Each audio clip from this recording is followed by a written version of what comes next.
So hello guys, welcome back एक बार फिर से। स्वागत है सर तुम सबका हमारे ब्रांड न्यू लेक्चर में। और सर आ चुके हैं हम लोग हमारे लेक्चर 26 के साथ में। और यहाँ पर जो है हम लोग हमारे चैप्टर 3 को जो है आगे कंटिन्यू करेंगे। कोर कंपिटेंसी के बारे में सर हमने जो है जानने के लिए शुरू किया था। कोर कंपिटेंसी के बारे में हम लोग कल के लेक्चर में जो है समझ रहे थे कि कोर कंपिटेंसी में कंपिटेंसी मतलब क्या, कब मेरी कंपिटेंसी मेरी कोर कंपिटेंसी कहलाई जाएगी, ये अपन देख रहे थे। तो सबसे पहले अपन ने कंपिटेंसी के बारे में देखा कल कि कंपिटेंसी मतलब क्या। कंपिटेंसी बेसिकली आपका जो है कोई इंडिविजुअल स्किल या फिर कोई इंडिविजुअल टेक्निक नहीं हो सकती है। कोई स्किल या फिर कोई टेक्निक का कॉम्बिनेशन जब आप बनाओगे तो वो कॉम्बिनेशन आपके लिए आपकी कंपिटेंसी जो है कहलाई जा सकती है। इंडिविजुअल स्किल और इंडिविजुअल टेक्निक जो है आपके लिए कंपिटेंसी नहीं कहलाई जाएगी, उसका कॉम्बिनेशन जब आप बनाओगे तो वो आपके लिए जो है कंपिटेंसी कहलाई जाएगी। और यही कंपिटेंसी आपके लिए कोर कब बनेगी, जब आपके पास जो है आपके पास जो है कंप्यूटर डिफरेंशिएशन आ जाए। जब आपका कस्टमर जो है आपके प्रोडक्ट के अंदर आपके प्रोडक्ट को वैल्यू देना शुरू करे, है ना, उसके प्रोडक्ट के अंदर आपकी जो वैल्यू है आप उसके लिए क्रिएट कर रहे हो, उसके लिए अच्छे से वो उसको जो है वैल्यू देखे। मतलब बेसिकली अगर वो आपके प्रोडक्ट को पिक कर रहा है तो जो वैल्यूज आप उसको ऑफर कर रहे हो उसके बेसिस पे वो उसको पिक कर रहा है, एमओई पिक नहीं कर रहा है कस्टमर, यानी कि आपके प्रोडक्ट को वैल्यू दे रहा है। और साथ साथ आपका जो कोर कंपिटेंसी से आपको जो बेनिफिट मिल रहा है वो बेनिफिट पूरा का पूरा आपके ऑर्गेनाइजेशन को मिलना चाहिए, ऐसा नहीं कोई डिपार्टमेंट को मिलना चाहिए। तो फिर अगर वो सिर्फ आपके किसी डिपार्टमेंट को मिल रहा है तो वो आपकी कोर कंपिटेंसी नहीं कहलाई जाएगी, है ना। आपकी कोर कंपिटेंसी वो तभी कहलाई जाएगी जब उसका पूरा बेनिफिट पूरी ऑर्गेनाइजेशन को मिल रहा है, हर एक डिपार्टमेंट को मिल रहा है, पूरी ऑर्गेनाइजेशन एज अ होल पे एप्लीकेबल है वो कंपिटेंसी, तो वो कोर कंपिटेंसी कहलाई जाएगी। कल के लेक्चर में बस अपन ने इतना देखा था। आज अपन जो है आगे बढ़ते हैं और इस चर्चा को कोर कंपिटेंसी की अपन आगे बढ़ाते हैं। यहाँ पर जो है अपन जो है कल अपन ने इतना पार्ट देख लिया था। अच्छा, ये वाला अपना एक पैराग्राफ कल रीड करना रह गया था तो इसको भी रीड करते हैं और फिर आगे जो है क्राइटेरिया देखेंगे कि किस क्राइटेरिया के बेसिस पे आप आपकी कोर कंपिटेंसी जो है बना सकते हो। तो यहाँ पर जो है इस पैराग्राफ को पहले रीड कर लेते हैं। Core competency are the knowledge, skills and facilities necessary to design and produce core products. जो भी आपके प्रोडक्ट्स, आपके कोर प्रोडक्ट्स है, जो भी आपके मेन प्रोडक्ट्स है, उसको बनाने के लिए जो आपके नॉलेज आप यूज़ करते हो, स्किल्स आप यूज़ करते हो, फैसिलिटीज आप यूज़ कर सकते हो, वो आपकी कोर कंपिटेंसी कहलाई जा सकती है। Core competencies are created by superior integration, word बड़ा इंपॉर्टेंट है, superior integration of technology, technological, physical and human resources. जितने भी आपके रिसोर्स है ना, इनका आप सुपीरियर इंटीग्रेशन करो, सबको इंटीग्रेट करो, है ना। सब कुछ आपका जो है पैरेलली काम करना चाहिए, यानी कि फिजिकल लेबर भी आपने लगाया हुआ है ना, तो उसको अच्छे से आपको कंट्रोल भी करना पड़ेगा। तो आपके पास ह्यूमन रिसोर्स का मैनेजर वगैरह होगा, है ना, जो कि आपके एम्प्लॉयज़ वगैरह को देखेगा, ध्यान रखेगा, उनको ट्रेन करेगा, उनको उनको काम पे रखेगा, उनको काम अलॉट करेगा, वो सारी चीज़ें देखेगा, है ना। और उसके साथ आपकी टेक्नोलॉजी भी आप यूज़ करोगे, तो सबका पूरा इंटीग्रेशन, प्रॉपर इंटीग्रेशन करके रखो, है ना। सब कुछ साथ में चलने चाहिए। ऐसा नहीं कि आपकी टेक्नोलॉजी है अलग जगह पे आपने लगा के रखी है, लेबर कभी आ रहा है काम करने के लिए नहीं आ रहा है ना, अपने हिसाब से उसको जब मन कर रहा है तब वो आकर के काम कर रहा है, ऐसा नहीं होना चाहिए। एक प्रॉपर सिस्टम आप बनाओ, है ना, जिसके अंदर आप क्या करो, टेक्नोलॉजी को भी इंटीग्रेट करो, टेक्नोलॉजी को भी लेकर के आओ, आपका जो ह्यूमन रिसोर्स है, आपके लेबर वगैरह है, एम्प्लॉय वगैरह है, उनको भी लेकर के आओ, है ना। जो भी आपके फिजिकल रिसोर्सेज है बाकी सारे, उनको भी लेकर आओ, सबको साथ में इंटीग्रेट करो और साथ में काम करवाने को लगाओ। तो आपका जो है आपका कोर कंपिटेंसी जो है आप क्रिएट कर पाओ गे sir. They represent distinctive skill as well as intangible, visible, intellectual assets and cultural capabilities. आपके जो ये कोर कंपिटेंसी होंगे ना, ये कोर कंपिटेंसी कुछ ऐसे स्किल्स होंगे जो कि डिस्टिंक्टिव है, जो कि अलग है, जो कि मेरे कंप्यूटर के पास नहीं है। कोर कंपिटेंसी वो एक चीज़ होगी, वो एक स्किल रहेगा, वो एक टेक्निक रहेगा जो कि मेरे कंप्यूटर के पास नहीं है, जो कि मेरे पास सिर्फ इंडिविजुअल बेसिस पे है ना। मैं वो स्किल रखता हूँ, मेरा कंप्यूटर वो स्किल नहीं रखता है, तो वो मेरे लिए कोर कंपिटेंसी बनेगी। यूनिक है थोड़ी सी, है ना, थोड़ी सी हटके है, थोड़ी सी अलग है ना, डिस्टिंक्टिव है। तो वो स्किल जो है आपकी डिस्टिंक्टिव होगी, साथ साथ इंटेंजिबल होगी। स्किल है, इंटेंजिबल है, देख नहीं सकता कोई स्किल को, मतलब समझ में आ रहा है कि उस बंदे का स्किल है, बट वो स्किल मतलब स्किल को तुम देख नहीं सकते ना, इट इज नॉट, वो टेंजिबल नहीं है, उसको टच नहीं कर सकते हो स्किल को, है ना। स्किल को फील नहीं कर सकते हो, स्किन नहीं, स्किल सॉरी, स्किन बोल रहा हूँ, स्किल को फील नहीं कर सकते हो, स्किल को आप टच नहीं कर सकते हो, है ना। तो इंटेंजिबल है, इनविजिबल है, इंटेलेक्चुअल एसेट है ना, इंटेंजिबल है, इनविजिबल है, इंटेलेक्चुअल एसेट है, एंड कल्चरल कैपेबिलिटी है हमारी, है ना। बेसिकली इन शॉर्ट जो भी स्किल है आपकी वो यूनिक होनी चाहिए और उसको अपन देख नहीं सकते, यानी कि बेसिक फील नहीं कर सकते, टच नहीं कर सकते, टेंजिबल नहीं है वो, है ना, वो इंटेंजिबल है। और स्किल आपकी जो यूनिक होनी चाहिए, हटके होनी चाहिए, तो वो आपकी कोर कंपिटेंसी जो है बनेगी। कल्चरल कैपेबिलिटीज, अब आपकी जो अपन ने एक वर्ड यहाँ पे देखा, कल्चरल कैपेबिलिटी बनेगी, वो हमारा जो डिस्टिंक्टिव स्किल रहेगा वो हमारे लिए हमारी कल्चरल कैपेबिलिटी होगी। तो कल्चरल कैपेबिलिटी मतलब क्या, उसको भी समझ लेते हैं। Cultural capabilities refer to the ability to manage change. Cultural capability मतलब क्या, एक ऐसी कैपेबिलिटी, एक ऐसी एबिलिटी जिसके अंदर आप चेंज को मैनेज कर सकते हो, यानी कि जो भी नया चेंज आ रहा है, कोई भी नया अगर मार्केट के अंदर पॉलिसी आ रहा है, गवर्नमेंट कोई नया पॉलिसी लेकर के आ रहा है, कोई भी नया ट्रेंड आ रहा है तो आप उस चेंज को अडॉप्ट कर सकते हो, उस चेंज को आप सही से मैनेज कर सकते हो, है ना। तो वो आपके पास कल्चरल कैपेबिलिटी यानी कि बस आप आपके पास एक एबिलिटी है कि आप आपके जो चेंज है उसको सही तरीके से मैनेज कर सकते हो। आपके पास एक एबिलिटी है जिसमें आप नई चीज़ों को सीख सकते हो, है ना। एंड आप क्या कर सकते हो, टीम वर्किंग कर सकते हो, साथ में मिल करके जो है आप काम कर सकते हो, इसकी आपके पास एबिलिटी है। तो जब ये 3 एबिलिटीज़ आपके अंदर आ जाती है तो आप बोलते हो कि मेरे पास जो है कल्चरल कैपेबिलिटीज़ है। कल्चरल कैपेबिलिटीज़ मतलब क्या, कि आप आपके चेंज को मैनेज कर सकते हो, आपके पास एबिलिटी है कि आप कोई भी नई चीज़ को सीख सकते हो, और आप टीम वर्किंग कर सकते हो। तो वो आपकी जो है कल्चरल कैपेबिलिटी मानी जाएगी सर। यहाँ पे आगे पढ़ लेते हैं, आगे क्या बोल रहा है, organisation should be viewed as a bundle of a few core competency. Organisation को आप देखोगे कैसे, आप ऑर्गेनाइजेशन को देखोगे as a bundle of few core competency, यानी कि हर ऑर्गेनाइजेशन के पास कुछ ना कुछ कंपिटेंसी रहेगी जो कि उसकी कोर कंपिटेंसी बनेगी। Each supported by several individual skills. Core competency based diversification reduce risk and investment and increases the opportunity for transferring learning and best practices across the business units. Basically core competency आपको मदद करेगी कि आप आपके business को expand कर सको, आपके बिजनेस को अच्छे से ग्रो कर सको, है ना, नई नई अपॉर्चुनिटीज़ को कैपिटलाइज कर सको, उनको एक्सप्लॉइट कर सको ताकि आपके ऑर्गेनाइजेशन को बेनिफिट मिले। तो कोर कंपिटेंसीज आपकी कुछ ऐसी स्किल्स होंगी जो कि आपको मदद करेगी इन सब के अंदर। Core technological competencies are also corporate assets. याद रखना ये लाइन आपको एमसीक्यू के पॉइंट ऑफ व्यू से बहुत ज़्यादा इंपॉर्टेंट बन सकती है। कोर टेक्नोलॉजिकल कंपिटेंसी जो है वो आपके कॉर्पोरेट एसेट भी कहलाए जाते हैं सर। बेसिकली एसेट है ना यार, कोर कंपिटेंसी है, मेरे को उससे आगे जाकर के इन फ्यूचर में बेनिफिट मिलेगा। एसेट का डेफिनेशन क्या रहता है, बेसिकली आपका एक आपका एक ऐसा रिसोर्स जिसका बेनिफिट जो है एंटिटी को जो है फ्यूचर में जाकर के जो है मिलने वाला है सर। तो वो ये कोर कंपिटेंसी भी अपने को कोई कुछ फ्यूचर में जाकर के बेनिफिट होने वाला है, फ्यूचर में जाकर अपनी ग्रोथ जो है एकदम तेज़ी से होनी शुरू हो जाएगी, अपने को कोई नई नई अपॉर्चुनिटीज जो मिलेगी उनको कैपिटलाइज करने के लिए मौका मिलेगा, फ्यूचर में मिलेगा, फ्यूचर में बेनिफिट होगा। आज हमारे पास वो रिसोर्स है तो हम उसको जो है एसेट बोल सकते हैं हमारा। तो कोर टेक्नोलॉजिकल कंपिटेंसी आपकी जो है क्या हो जाएगी, कॉर्पोरेट एसेट कहलाया जाएगा। बेसिकली कोई ऐसी टेक्नोलॉजी है ना, बेसिकली आपका जो ऑर्गेनाइजेशन है वो टेक्नोलॉजी के अंदर बहुत ज़्यादा वो है, क्या बोल सकते हो उसको, टेक्नोलॉजी के अंदर बहुत ज़्यादा आगे, बहुत ज़्यादा इनोवेशन आप करते हो, है ना, नई नई टेक्नोलॉजी पे आप इन्वेस्ट करते हो, है ना। तो वो आपके पास आपका टेक्नोलॉजिकल वाला एरिया बहुत ज़्यादा स्ट्रॉन्ग है, तो आपके लिए कोर कंपिटेंसी बन रही है और फ्यूचर में जाकर के आपको बहुत ज़्यादा फायदा देने वाली है। तो आपका उसको बोल रहे हो कि आपका वो कॉर्पोरेट एसेट भी जो है कहलाया जाएगा sir. And as assets they facilitate corporate access to a variety of markets and business. Assets है तो असेट्स की वजह से हमको क्या मिल रहा है सर, एक्सेस मिल रहा है variety of market and business का। हम लोग अलग अलग बिजनेसेस एक्सप्लोर कर सकते हैं, अलग अलग मार्केट्स में एंटर कर सकते हैं, क्योंकि हमारे पास टेक्नोलॉजी, हमारे पास एक एक्सेस मिल रहा है इन सब चीज़ों की वजह से, उन कोर कॉम्पिटेंसीज की वजह से। For competitive advantage a core technological competency should be difficult for the computers to imitate. यही हम लोग कब से बोल रहे हैं करके, आपकी जो कोर कॉम्पिटेंसी है ना वो यूनिक होनी चाहिए, हटके होनी चाहिए सर। हटके का आपकी कोई भी कोर कॉम्पिटेंसी कब बनेगी, कभी भी कोई भी चीज़ कोर कॉम्पिटेंसी को हटाना, कोई भी चीज़ हटके कब बनेगी, जब वो सिर्फ आप रखते हो, वो सिर्फ आपके पास वो चीज़ है और किसी के पास वो चीज़ नहीं है, और किसी के पास वो चीज़ कभी आ नहीं सकती है ना। अगर आ सकती है तो बहुत टाइम बाद आएगी, है ना। तब तक आप अच्छे खासे जो बेनिफिट्स जो उसके मिल रहे हैं आप उसकी यूनिकनेस की वजह से आज की डेट पे, वो आप इंजॉय कर चुके रहोगे, तब जाकर के सामने वाली पार्टी के पास वो चीज़ आएगी, है ना। तो कोर कॉम्पिटेंसी यूनिक बनेगी कब, जब आपका कॉम्पिटिटर जो है उसको जो है कॉपी नहीं कर पा रहा है, इजीली कॉपी नहीं कर पा रहा है। कॉपी तो वो करेगा, शॉर्ट रन में नहीं कर पाएगा, लॉन्ग रन में तो जाकर के हर एक चीज़ आज के डेट में कॉपी हो ही जाती है। कहीं ना कहीं से आपको जो है कोई ना कोई रेसिपी मिल जाएगी। जैसे कि अपन ने इससे पिछले वाले इस लेक्चर के अंदर अपन ने एक ये लिया था, एग्जाम्पल लिया था कि मैं शेफ़ हूँ, मेरे पास कुछ सीक्रेट मसाले हैं जो कि मैंने खुद से बनाए हुए, उसके अंदर काफ़ी सारे इंग्रेडिएंट्स मैंने मिक्स किए हुए, 100-200 मसाले मैंने मिक्स किए हुए। तो 100-200 मसाले क्या मिक्स किए मैंने, किसी मेरे कंप्यूटर को पता करने में थोड़ा सा टाइम लगेगा, लेकिन जब तक वो पता कर रहा है कि क्या मैंने 100-200 मसाले यूज़ किए, मेरे को और नए मसाले जो है ढूंढने पड़ेंगे जिससे मैं उसको ऐड करके इम्प्रोवाइज कर सकूँ, है ना। तो तभी जाकर के मैं मेरे कोर कॉम्पिटेंसी को यूनिक रख पाऊंगा, है ना। तो मेरे को हमेशा ये कोशिश करनी है कि मेरा जो कंप्यूटर है ना उसको इमिटेट ना कर सके। इमिटेट मतलब कि कॉपी ना कर सके। अपने को ये मेक श्योर करना है कि अपना कंप्यूटर उस चीज़ को कॉपी ना कर सके। अगर उसने कॉपी कर दी तो फिर यूनिकनेस रही नहीं ना अपनी, और अपने को यूनिकनेस मेंटेन करने के लिए ये इंश्योर करना पड़ेगा कि उसके लिए बहुत ज़्यादा मुश्किल हो कि जब वो हमारा प्रोडक्ट कॉपी करने के लिए बैठे ना, या फिर जो भी हमारी कंपिटेंसी वो कॉपी करने के लिए बैठे ना, तो उसको बहुत ज़्यादा डिफिकल्टी होनी चाहिए, तो उसको बहुत ज़्यादा मुश्किल होनी चाहिए।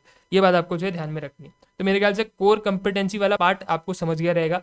कल भी अपन ने डिस्कस किया, कल का लेक्चर अगर आपने ध्यान से नहीं देखा रहेगा तो एक बार जाके देख लेना, समझ जाएगा आपको। और कोर कंपिटेंसी वाला पार्ट अपन ने जो है डिस्कस कर लिया और समझ लिया कोर कंपिटेंसी के अंदर कंपिटेंसी क्या होती है, कब वो हमारी कोर कंपिटेंसी कहलाई जाएगी। अब अपन थोड़ा सा आगे बढ़ते हैं और देखते क्या क्राइटेरिया रहेगा, किन क्राइटेरिया को अपने को फुलफिल करना पड़ेगा अपनी कोर कंपिटेंसी को बिल्ड करने के लिए, कि अगर मेरे को बोलना है अगर कि एक कंपिटेंसी मेरी कोर कंपिटेंसी है तो कुछ क्राइटेरिया हमने रखी हुई है, जिस क्राइटेरिया को अगर वो फुलफिल करती है तो हमारी कोर कंपिटेंसी कहलाई जाएगी, है ना। तो वो क्राइटेरिया क्या है उसी को अपने को समझना है। 4 specific criteria of sustainable competitive advantage that firms can use to determine those capabilities that are core competencies। आपकी जो है कुछ 4 क्राइटेरिया हम लोग यहाँ पे रख रहे हैं, 4 स्पेसिफिक क्राइटेरिया हम लोग रख रहे हैं। अगर वो 4 स्पेसिफिक क्राइटेरिया अगर आपके कंपिटेंसी के अंदर है तो वो आपकी कोर कंपिटेंसी कहलाई जाएगी। अगर आपकी कैपेबिलिटी के अंदर वो अगर आपकी कैपेबिलिटी 4 क्राइटेरिया फुलफिल कर रही है तो वो कैपेबिलिटी आपकी कोर कंपिटेंसी कहलाई जाएगी सर।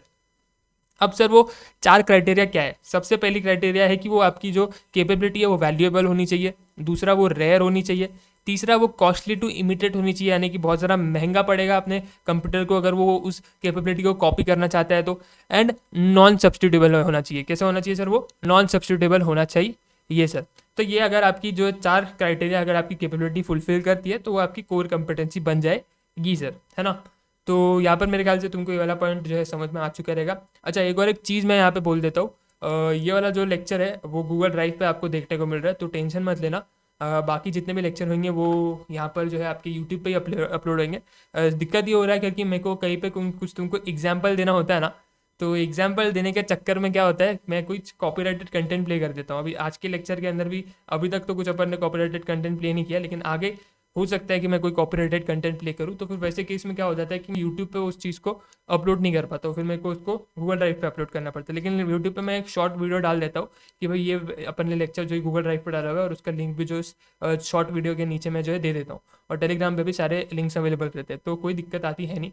बस वो थोड़ा सा अगर एक एग्जाम्पल देने वाला हूँ मैं, मेरे को श्योर नहीं है कि मैं वो एग्जाम्पल दूंगा नहीं दूंगा, क्या करने वाला हूँ, बट एक एग्जाम्पल जो है आपको जो है मैं देने वाला हूँ। तो अगर उसका मैंने लेक्चर वो वीडियो अगर मैंने यहाँ पे प्ले करी हुई तो शायद कॉपीराइट आ जाएगा। नहीं तो अगर मैं तुमको ओरली वो एग्जाम्पल दे करके नरेट कर सका तो अपन ओरली कर लेंगे, तो फिर यूट्यूब पे ये लेक्चर मिलेगा। तो बस एक छोटा सा मैं बता देता हूँ कि अगर कोई लेक्चर बाय चांस कोई फ्यूचर में ये लेक्चर्स देखे, सारे लेक्चर्स फॉलो करे, तो उसको एक हाथ लेक्चर ऐसा हो सकता है यूट्यूब पे ना मिले, है ना। तो टेंशन मत देना, वो गूगल ड्राइव पे ही अपलोडेड होगा, और उसका मैंने एक छोटा सा वीडियो 2 मिनट का बना करके यूट्यूब पर डाला हुआ रहेगा उस लेक्चर के नंबर से, कि भाई ये जो लेक्चर का पूरा लेक्चर है वो तुमको गूगल ड्राइव पे मिलेगा, है ना। अपन मोस्टली तारक मेहता के मैं एग्जांपल्स मोस्टली लेता हूँ यहाँ पे, क्योंकि देखते रहते खाना खाते खाते देख लेते, और वो मेरे को आदत है ऐसे, कंटेंट क्रिएशन मैंने किया हुआ है ना, तो मेरे को आदत है मैं देख लेता हूँ कोई भी चीज़ मेरे को दिखती है ना, तो उसके अंदर मेरे को मेरा कंटेंट निकल जाता है। तो मैं कंटेंट क्रिएट कर रहा हूँ तो उसका मेरे को कुछ कंटेंट वगैरह कुछ ना कुछ लिंक मेरे को मिल जाता है। तो तारक मेहता भी जब मैं देखने बैठता हूँ तो मेरे को कुछ ना कुछ लिंक निकलता है जिसको मैं स्ट्रैटेजिक मैनेजमेंट के साथ कनेक्ट करवा सकता हूँ। तो फिर मैं उस वीडियो को फिर सेव करके रख देता हूँ। फिर जब मेरे को पता लगता है कि हाँ ये डिस्कस आने अपन वो टॉपिक डिस्कस करने वाले हैं जहाँ पे वो तारक मेहता का एपिसोड अपने को काम में आने वाला है, तो वो एपिसोड का छोटा क्लिप निकाल के मैं क्लास में प्ले करता हूँ, लेक्चर में प्ले करता हूँ।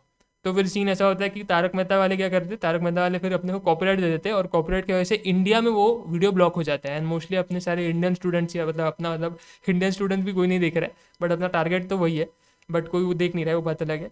सो वहाँ पे क्या हो जाता है, फिर वो इंडिया के रीजन से वो ब्लॉक करते हैं, तो इंडिया में किसी को वो वीडियो विजिबल नहीं रहेगा। बाहर कोई कंट्री में जाओगे तो वो आपको वीडियो विजिबल रहेगा, तो वो तारक मेहता का सीन हो जाता है। तो उसकी वजह से मेरे को फिर उसको डिलीट करके गूगल ड्राइव पे अपलोड करना पड़ता है, क्योंकि गूगल ड्राइव पे ऐसा कोई सीन नहीं है। और फिर गूगल ड्राइव का लिंक एक दूसरी वीडियो डाल करके उसके डिस्क्रिप्शन में मेरे को जो है देना पड़ता है। तो ऐसे सीन रहता है। तो ऐसे दो तीन लेक्चर पहले भी हो चुके हैं, इस लेक्चर से पहले मेरे ख्याल से लेक्चर नंबर 7 और 18-19 कोई लेक्चर था। इन 2 लेक्चर के अंदर ये चीज़ हो चुकी है जिसको अपन गूगल ड्राइव पे फिर अपलोड किया था।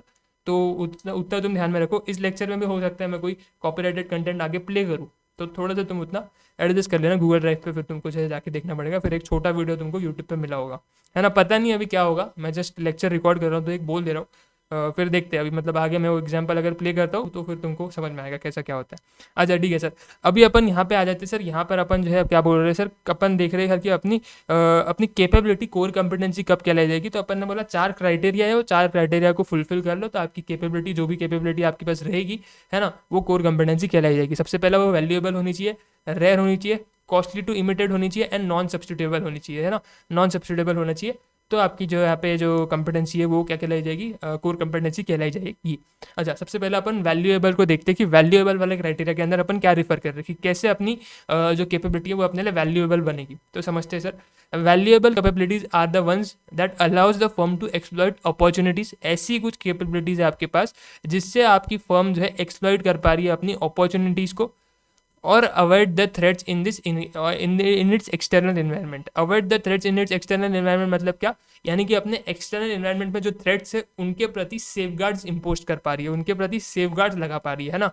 तो यहाँ पर सर वो ये बोल रहे हैं कि आपकी कैपेबिलिटी वैल्यूएबल हम तब मानेंगे जब वो कैपेबिलिटी को यूज़ करके आप आपकी एक अपॉर्चुनिटी को जो है क्या कर पा रहे हो, एक्सप्लॉइट कर पा रहे हो, यानी कि अपॉर्चुनिटी से आप बेनिफिट जो है अपने डिराइव कर पा रहे हो, या फिर आप आपका जो थ्रेट है ना, थ्रेट उसको जो है खत्म कर सकते हो, उसको जो है अपने थ्रेट को जो है दूर भगा सकते हो, सेफगार्ड वगैरह कुछ भी आपके जो भी बनते हैं वहाँ पे वो लगा सकते हो आपकी कैपेबिलिटीज़ को यूज़ करके। अगर ये दो चीज़ अगर आप कर पा रहे हो तो आपकी जो वो कैपेबिलिटी होगी वो वैल्यूएबल कैपेबिलिटी मानेंगे, है ना। तो वैल्यूएबल वाला क्राइटेरिया आपका फुलफिल हो जाएगा सर। तो ऐसा नहीं है कि आपका एक क्राइटेरिया फुलफिल हो गया तो आपकी कैपेबिलिटी कोर कंपिटेंसी बन जाएगी, नहीं, चारों क्राइटेरिया फुलफिल करनी पड़ेगी तब जाकर के आपकी कंपिटेंसी कोर तब जाकर के आपकी कैपेबिलिटी कोर कंपिटेंसी बनेगी सर, ठीक है।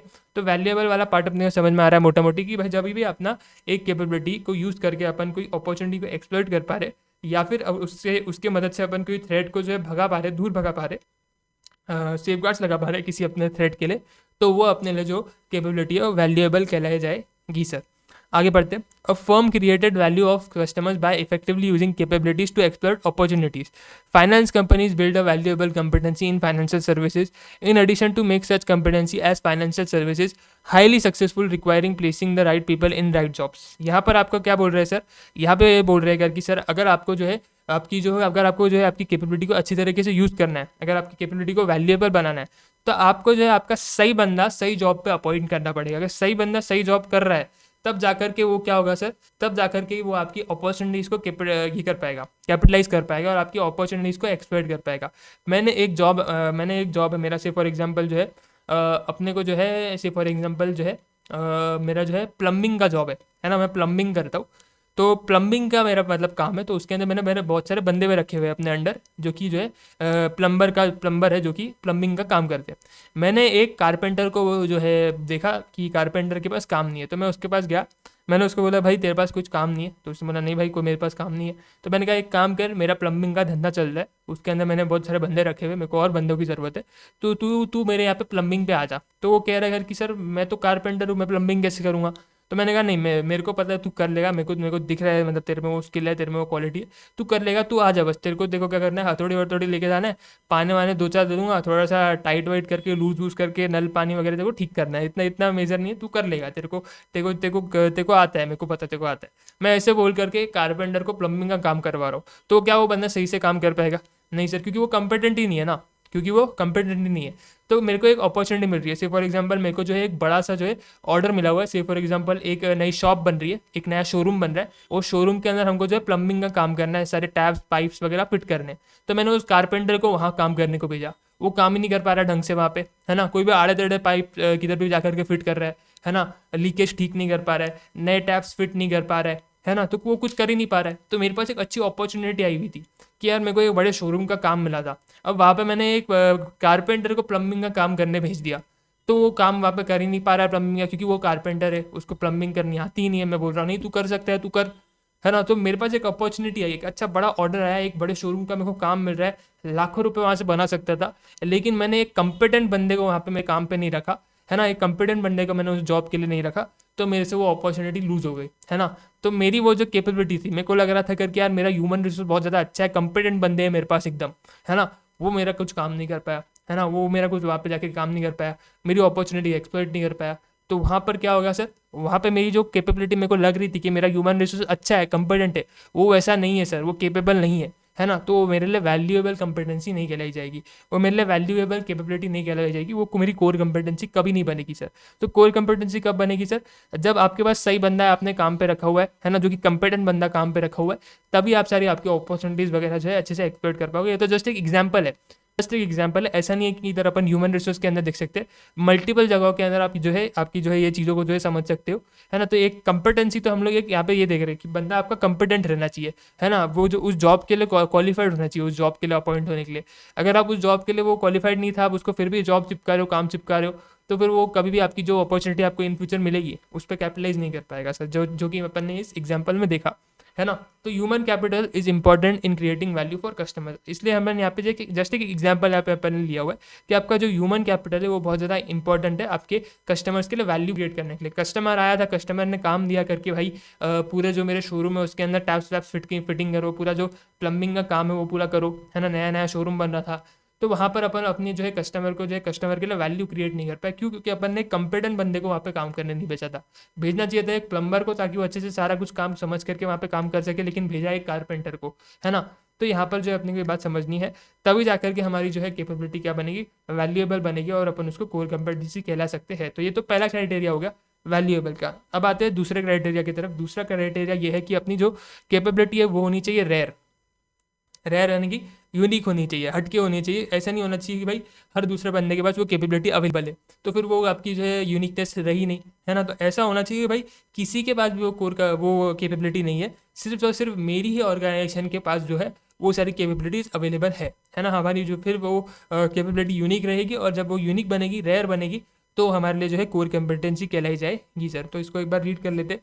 Core competency are very rare capabilities and very few of the competitor possess this, है ना। ऐसा जरूरी नहीं कि भाई किसी के पास भी नहीं है, हो सकता है कुछ कुछ लोग हो जिनके पास वो कंपिटेंसी वो कैपेबिलिटीज अवेलेबल हो, लेकिन वो नंबर बहुत ज़्यादा कम है ना। अगर आपके एक इंडस्ट्री के अंदर आपके से फॉर एग्जाम्पल 20 से 25 कंप्यूटर है, तो 5 कंप्यूटर आपके ऐसे रहेंगे जिनके पास वो कैपेबिलिटीज है, बाकी जो 20 कंप्यूटर्स है उनके पास वो कैपेबिलिटीज नहीं रहेगी। तो भी आप कह सकते हो कि यार आपकी जो कैपेबिलिटी है वो रेयर है ना। तो 4-5 छोटा अमाउंट ऑफ नंबर के पास, छोटे लोगों के पास, कम लोगों के पास अगर वो कैपेबिलिटीज है, चल जाएगा। कुछ लोगों के पास है, लेकिन सबके पास नहीं होनी चाहिए। सबके पास है तो फिर वो रेयर नहीं रहेगी। हाँ, कुछ लोगों के पास है तो वो रेयर कहलाई जा सकती है ना। तो core competencies are very rare capabilities and very few of the competitors possess them.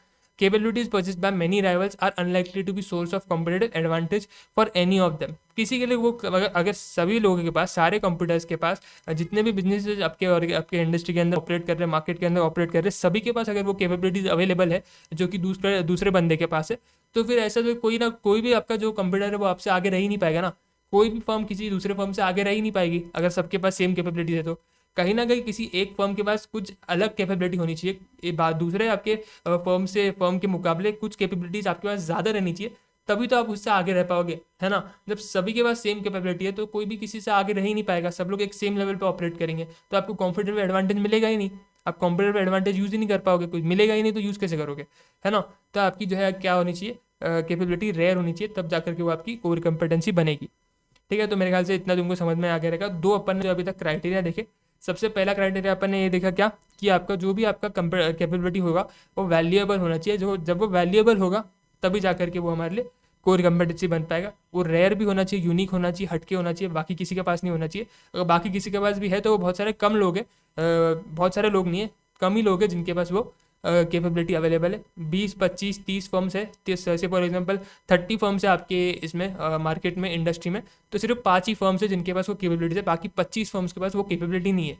Still आपकी वो कैपेबिलिटी जो है रेयर मानी जाएगी सर, है ना। तो यहाँ पे अपन ने ये समझा।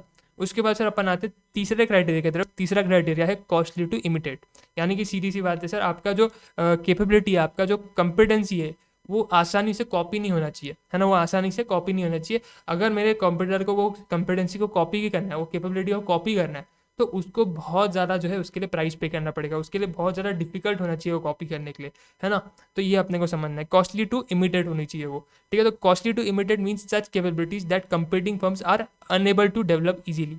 उन्होंने इजीली वो चीज़ डेवलप नहीं करनी चाहिए। अगर वो लोग इजीली उस पर्टिकुलर चीज़ को डेवलप कर सकते हैं, उस पर्टिकुलर कैपेबिलिटी को, उस पर्टिकुलर कंपिटेंसी को, है ना, जिससे मेरे को जो है बेनिफिट मिल रहा है, अगर वो इजीली डेवलप कर पा रहे तो फिर वो मेरे लिए कोर कंपिटेंसी नहीं कहलाई जाएगी। उनको बहुत ज़्यादा डिफिकल्टी होनी चाहिए उसको डेवलप करने में। डेवलप तो हो गए, डेवलप तो वो करेंगे, ये बात तो तय है। शॉर्ट रन में नहीं तो लॉन्ग रन में हो गई, लेकिन अपने को ये मेक श्योर करना है कि वो सिर्फ लॉन्ग रन में ही उस चीज़ को कॉपी कर पा रहे, शॉर्ट रन में तो वो बिल्कुल नहीं कर पा रहे, है ना। लॉन्ग रन में कहीं ना कहीं कुछ ना कुछ करके वो लोग भी जो है इमिटेट करेंगे, बट जितना ज़्यादा अपन उनके लिए मुश्किल बना सकते हैं वो टास्क, उतना अपने को जो है मुश्किल बनाना है। इधर इन्होंने एक एग्जाम्पल भी दिया हुआ है मॉड्यूल के अंदर का, तो वो एग्जाम्पल अपन रीड करते हैं। For example, Intel has enjoyed a first mover advantage more than once because of its rare fast R&D cycle. आपका इंटेल अगर आपको पता रहेगा तो जितने भी आपके लैपटॉप्स अपन देखते हैं, कंप्यूटर्स अपन देखते हैं, तो उसके अंदर अपने को एक प्रोसेसर यूज़ करना पड़ता है। बिना प्रोसेसर के आपका लैपटॉप या फिर आपका सीपीयू चल नहीं सकता है। तो इंटेल जो है, इंटेल प्रोसेसर्स बनाता है आपके लैपटॉप्स के लिए, सीपीयू के लिए इंटेल जो है प्रोसेसर बनाता है। ऐसे ही एक और एक कंपनी का आपने नाम सुना रहेगा, AMD, है ना। ये दो दो कंपनी है जो कि प्रोसेसर के अंदर हाल फिलहाल लीड कर रही है अपने मार्केट को, इंटेल और AMD। ये दो दो आज की डेट में बहुत चल रहे हैं। इंटेल तो बहुत पहले से, AMD अभी अभी आया हुआ है, लेकिन इंटेल बहुत बहुत टाइम से जो है प्रोसेसर्स बना रहा है ना। One of the first company आप कह सकते हो जिन्होंने प्रोसेसर बनाना शुरू किया था अपने सीपीयू और लैपटॉप्स के लिए, है ना। तो इंटेल को जो है फर्स्ट मूवर एडवांटेज मिला, यानी कि ये फर्स्ट कंपनी थी जिसने जो है प्रोसेसर्स बनाने शुरू किए, है ना। ये फर्स्ट कंपनी थी, तो उस चीज़ का उसको एडवांटेज भी मिला। कैसे? वो जो है ज़्यादा अच्छा टाइम जो है बिता पाया, है ना। उसको उसने इंडस्ट्री को बहुत ज़्यादा अच्छे से समझा, उसने अपनी R&D टीम बहुत ज़्यादा स्ट्रॉन्ग बनाई, है ना। वो आज की डेट में कोई भी नया टेक्नोलॉजी, अगर कोई भी नया प्रोसेसर सबसे पहले मार्केट के अंदर आता है तो इंटेल ला पाता है। क्यों? क्योंकि उसने सबसे पहले शुरू किया था, है ना। तो उसके पास टाइम थोड़ा सा ज़्यादा था। बाकी कंप्यूटर लोगों ने क्या किया, इंटेल को देखा और इंटेल को देख करके बिजनेस करना शुरू किया। इंटेल ने खुद ने वो बिजनेस बनाया है, उसको समझा है, उसको पता है कि उसको पता है कि वो इतने टाइम से क्या क्या करते हुए आ रहा है, आगे उसको कैसे करना है, क्या करना है, सब कुछ उसको पता है। R&D टीम उसकी बहुत ज़्यादा स्ट्रांग है, बहुत ज़्यादा उन्होंने, इंटेल वालों ने R&D टीम पे अपना जो है इन्वेस्ट किया, ताकि नए नए प्रोसेसर वो जो है बनाते रहे, है ना। नए नए प्रोसेसर जो है वो बनाते रहे और एकदम तगड़े अच्छे परफॉर्म करने वाले प्रोसेसर बनाए वो लोग, है ना। तो उनका R&D टीम बहुत ज़्यादा अच्छा है, तो इस चीज़ में उनको बेनिफिट भी मिला हुआ है ना। बाकी लोगों को थोड़ा सा टाइम लगा, उन्होंने इंटेल को देखा, समझा इंटेल कैसे काम कर रहा है, और उसके बाद उन्होंने अपनी कंपनियां लॉन्च की। जैसे कि मैंने आपको बताया एक दूसरी कंपनी भी है AMD, लेकिन AMD अभी हाल ही में रिसेंटली में आई हुई है, और रिसेंटली में जो है AMD अपना जो है अच्छा नाम बना पा रही है। लेकिन इससे पहले AMD नहीं थी, इससे पहले सिर्फ इंटेल ही थी जो कि प्रोसेसर बना रही थी। हाल फिलहाल AMD आ गई, तो AMD भी जो है इंटेल का मार्केट छीन रही है। लेकिन AMD ने क्या किया, इंटेल को देखा, समझा। इंटेल इंटेल पहले इंटेल को कोई इतना कंपटीशन नहीं था, फिर आज AMD आया तो AMD कंपटीशन दे रहा है इंटेल को। वो कैसे दे पा रहा है? क्योंकि उसने इंटेल को देखा है, इंटेल को उसने बिजनेस करते हुए देखा है, इंटेल को देखते हुए उसने पूरा स्टडी किया इंटेल को। क्यों? क्योंकि इंटेल एक फर्स्ट मूवर था, पहले उसने इंटेल ने आगे मूव किया, तो फर्स्ट मूवर बनने का उसको एडवांटेज भी मिला, है ना। तो ये आपका जो है, आपको जो है देखना है, एक एग्जाम्पल अपन ने डिस्कस किया। उसके बाद सर आपका जो है आगे क्या बोल रहे हैं सर, आगे वो लोग इसी एग्जांपल को कंटिन्यू कर रहे हैं। Integrated circuit technology and brought microprocessors to market well ahead of the competitor. बाकी जो कॉम्पिटिटर है जो कि अपना प्रोसेसर का बिजनेस शुरू ही कर रहे थे, वहाँ पे इंटेल क्या कर रहा था, इंटेल छोटे छोटे प्रोसेसर बना रहा था। आज की डेट में आप देखते हो तो आपके प्रोसेसर जो है पहले, मतलब आज की डेट में जो प्रोसेसर आप देखते हो वो साइज में काफ़ी छोटे होते हैं, लेकिन जो पहले के जो प्रोसेसर आते थे ना, वो थोड़े से साइज में बड़े होते थे। इंटेल ने जो ये छोटे प्रोसेसर जो कि आज की डेट में अपने को यूज़ होते हुए देखने को मिलते हैं ना, इंटेल ने एक कंसेप्ट शुरू किया था कि अपन पावरफुल प्रोसेसर एकदम छोटे साइज में बनाएंगे, जिसमें उसको जो है फिट करने में जो है आपके सर्किट के अंदर आसानी हो, है ना। तो इंटेल ने ये चीज़ शुरू की थी to market well ahead of the computer. Computer ऐसा कुछ कर नहीं पा रहे थे, कंप्यूटर तो अभी अभी जो है बिजनेस नया नया वो लोग इस्टेब्लिश ही कर रहे थे अपने। तो इंटेल जो है आगे की चीज़ें कर रहा था, माइक्रो प्रोसेसर लेकर के आ रहा था, नए नए अपनी टेक्नोलॉजीज इंट्रोड्यूस कर रहा था। तो इंटेल बाकी सारे कंप्यूटर से बहुत ज़्यादा आगे था, क्योंकि उसने शुरुआत पहले करी थी, है ना। उसने R&D पे बहुत ज़्यादा इन्वेस्ट किया आपने। The product could be imitated in due course of time, but it was much more difficult to imitate the R&D cycle time capability.